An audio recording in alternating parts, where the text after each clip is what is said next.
And so whether it's your physical health, mental health, emotional health, you have to be taking care of yourself.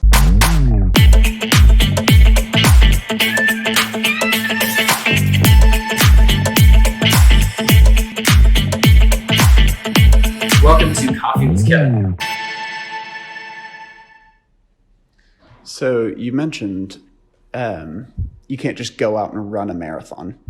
On the topic of physical fitness, how important is it to be holistically healthy from a physical fitness standpoint, a mental health standpoint? Yeah, I think that's something we're realizing is massively important for not just the boss, but for all of us. We've compartmentalized leadership, saying leadership is our job 8 to 5, right? It's what we do during the day at the office, but it's also how we lead ourselves. It's how we lead our family. It's how we lead our friends. It makes up all these things, and we can't do that well if we're not physically fit. But that doesn't mean you have to be able to go run a marathon, but you need to be healthy. You need to have energy. Like, leading is difficult, work is difficult, and it can be really draining. And so if you're not physically able to handle that load, you're gonna burn out quicker. And then you're a liability to yourself and to your team. You've got to be emotionally healthy. You have to consistently be raising your level of self-awareness. And so it's all these things as a leader that we have to be working on ourselves, because we can't give what we don't possess. So if I'm not healthy, I'm not gonna have a healthy team. And if I'm only focusing on who I am at work, I'm neglecting a lot of other areas of my life, and eventually I'm gonna burn out and crumble. Right? You can lead well for a season when you're not focused on being healthy, but ultimately that energy and that peace, that runway ends. And so you have to consistently be fighting for yourself so that you can fight for other people. And so leaders must be taking care of themselves. We need to be eating better. We need to be exercising more. And it's easy to say, I don't have time for that. You don't want to be ignoring these things, because eventually they're going to come back to bite you. And I had a recent situation. And if you're wondering where all the noises are, we're actually filming in what's going to be our new space. And so it's actually a construction site at the moment, with other offices already in here.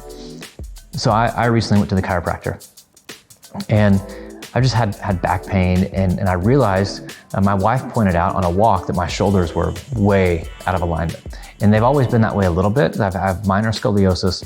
And she said, "What's wrong with you?" I was like, "What do you mean, what's wrong with me?" She said, "Your shoulders are off." I said, "Well, I have scoliosis, you know that." She was like, "No, it's bad." And so I realized I'd actually been in pain for quite a while. And it's interesting, if you go back and watch previous episodes of Coffee with Kevin, I'm just constantly shifting from one side to another, and it's because I'm in pain, and I've just been able to compartmentalize that pain. And I've been doing this for who knows how many years. And it's from scoliosis, it's from being hunched over on airplanes for hours at a time, long car rides. And I walk into the chiropractor, he goes, "Oh gosh." I'm like, "Well, that's comforting." And so he starts taking pictures of me from the front, from the back, from the side. My shoulders were inches off. So much so that it was adding 9 pounds of weight to one side of my body. My right leg was 1 inch longer than my left leg, except it's not. They're the same length, but my hips were so out of alignment that my right leg was longer. And my hips were not only off vertically, the left side of my hip was like pushing forward. It's amazing that I could walk. And the guy said, we kind of scale these from 1 to 4. 1, like, you're just coming in to just be healthy. 2, you're in some pain, need some treatment. 3, you need something fixed. 4, you actually need to go see a different kind of specialist. And I was like late 2, early 3. And I just kept ignoring the issues, thinking this is just how, I'm just getting older, I'm just uncomfortable all the time. But that's not how I had to live. And so for leaders, like, we have to deal with our issues, or they're gonna deal with us. And so whether it's your physical health, mental health, emotional health, you have to be taking care of yourself, and you have to be addressing these issues, because your team needs you at your best. Your family needs you at your best. And if you're not functioning at your best, you can't give that to your team.